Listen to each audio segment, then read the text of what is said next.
Tidak ada rasa bersalah yang dapat mengubah masa lalu, dan tidak ada kekhawatiran yang dapat mengubah masa depan. Jangan berlebihan dalam mencintai sehingga menjadi keterikatan, jangan pula berlebihan dalam membenci sehingga membawa kebinasaan. Jikalau kita letih karena kebaikan, maka sesungguhnya keletihan itu akan hilang dan kebaikan akan kekal. Namun jikalau kita bersenang-senang dengan dosa, maka sesungguhnya kesenangan itu akan hilang dan dosa itu akan kekal. Apa yang melewatkanku tidak akan pernah menjadi takdirku, dan apa yang ditakdirkan untukku tidak akan pernah melewatkanku. Mahkota seseorang adalah akalnya, derajat seseorang adalah agamanya, sedangkan kehormatan seseorang adalah budi pekertinya.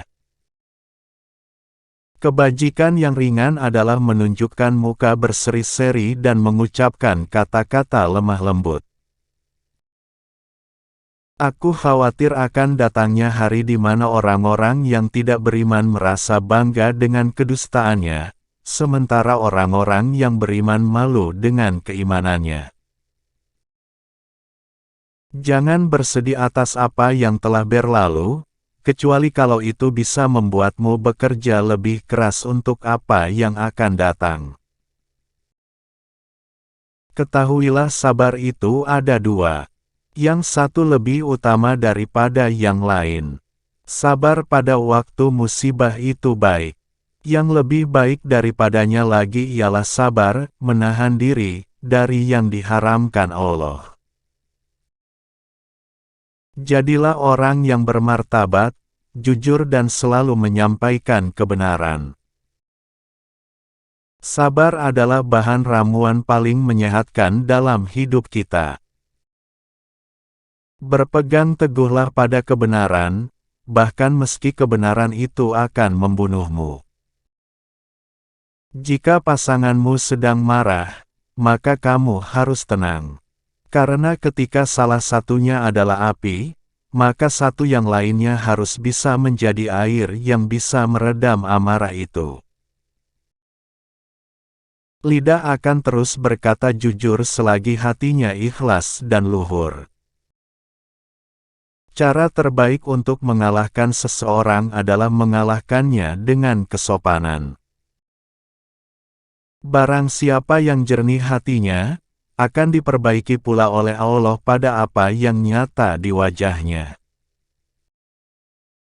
Biasakan diri dengan hidup susah, karena kesenangan tidak akan kekal selamanya. Aku tidak peduli atas keadaan susah dan senangku, karena aku tidak tahu manakah di antara keduanya itu yang lebih baik bagiku. Hindarilah sifat malas dan bosan, karena keduanya kunci keburukan. Sesungguhnya jika engkau malas, engkau tidak akan banyak melaksanakan kewajiban. Jika engkau bosan, engkau tidak akan tahan dalam menunaikan kewajiban. Umar berkata, suatu negeri akan hancur meskipun dia makmur. Mereka bertanya, bagaimana suatu negeri bisa hancur padahal dia makmur? Ia menjawab, jika pengkhianat menjadi petinggi dan harta dikuasai orang-orang fasik. Wanita bukanlah pakaian yang bisa kamu kenakan dan kamu tinggalkan sesuka hati. Wanita itu terhormat dan memiliki haknya. Terkadang, orang dengan masa lalu paling kelam akan menciptakan masa depan yang paling cerah.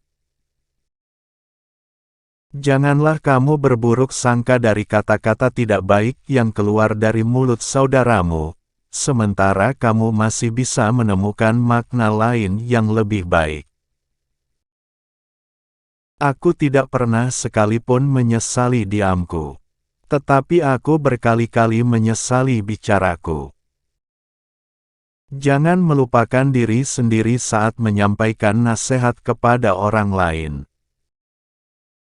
Bila engkau menemukan celah pada seseorang dan engkau hendak mencacinya, maka cacilah dirimu, karena celahmu lebih banyak darinya. Orang yang paling aku sukai adalah orang yang mau menunjukkan kesalahanku. Orang yang mau menunjukkan di mana letak kesalahanmu, itulah temanmu yang sesungguhnya. Sedangkan mereka yang hanya menyebar omong kosong dengan selalu memujimu, mereka sebenarnya adalah para algojo yang justru akan membinasakanmu. Barang siapa menempatkan dirinya di tempat yang dapat menimbulkan persangkaan, maka janganlah menyesal kalau orang berprasangka buruk kepadanya. Raihlah ilmu, dan untuk meraih ilmu, belajarlah untuk tenang dan sabar. Suatu pengetahuan, ilmu, kalaupun tidak bermanfaat untukmu, tidak akan membahayakanmu. Ilmu ada 3 tahapan. Jika seseorang memasuki tahapan pertama, dia akan sombong. Jika dia memasuki tahapan kedua, maka dia akan rendah hati. Jika dia memasuki tahapan ketiga, maka dia akan merasa bahwa dirinya tidak ada apa-apanya. Jangan sekali-kali kalian terkagum dengan bagusnya seseorang dalam menyampaikan ucapan retorika. Tetapi seseorang yang menunaikan amanah dan menahan diri dari membicarakan kehormatan orang lain, dialah pria sejati, orang yang benar-benar mulia. Manusia yang berakal adalah manusia yang suka menerima dan meminta nasihat. Orang yang berilmu lebih utama daripada orang yang selalu berpuasa, salat, dan berjihad. Karena apabila orang berilmu mati, maka akan ada kekosongan dalam Islam yang tidak dapat ditutup selain oleh penggantinya, yaitu orang berilmu juga. Jangan tertipu oleh orang yang membaca Al-Quran. Tapi lihatlah kepada mereka yang perilakunya sesuai dengan Al-Quran itu. Duduklah bersama orang-orang yang mencintai Allah, karena bergaul bersama orang seperti mereka akan mencerahkan pikiran. Perbanyaklah mengingat Allah, karena itu adalah obat. Jangan buat dirimu terlalu banyak mengingat manusia, karena itu adalah penyakit. Aku tidak pernah mengkhawatirkan apakah doaku akan dikabulkan atau tidak, tapi yang lebih aku khawatirkan adalah aku tidak diberi hidayah untuk terus berdoa. Menjauhi dosa itu lebih ringan daripada menanggung rasa sakit dari sebuah penyesalan. Bersabarlah, karena kesabaran adalah sebuah pilar keimanan. Jagalah salatmu, karena saat kamu kehilangan salat, maka kamu akan kehilangan segalanya. Keyakinan iman adalah di mana seharusnya tidak ada perbedaan antara perbuatan, perkataan, dan apa yang kamu pikirkan. Ajaklah seseorang kepada Islam meski tanpa melalui kata-kata. Mereka bertanya, bagaimana caranya? Dia menjawab, dengan akhlakmu.